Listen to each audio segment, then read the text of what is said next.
Pretty cool, huh? Today I'm gonna teach you that. First you need to solve the cube. Hey, I know what you're thinking. I can't solve a Rubik's Cube even if my life depended on it.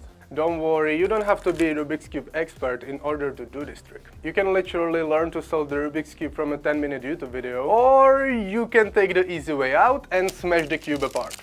Then put it back together correctly and voila, you're done. Now to the tough part. Follow these steps with me on your cube.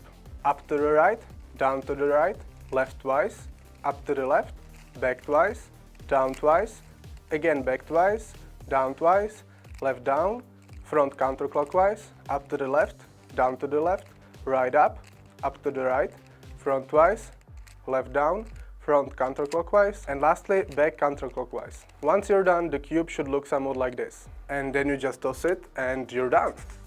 And if you want to get a cube that doesn't turn like crap, you can get one using the link below the video. Use code UNCUBABLE for 5% discount. Show me some love for the valuable lesson I just gave you, you know what I mean. If you want to see how I roasted people in Prague, then click on this video and I will see you in the next one.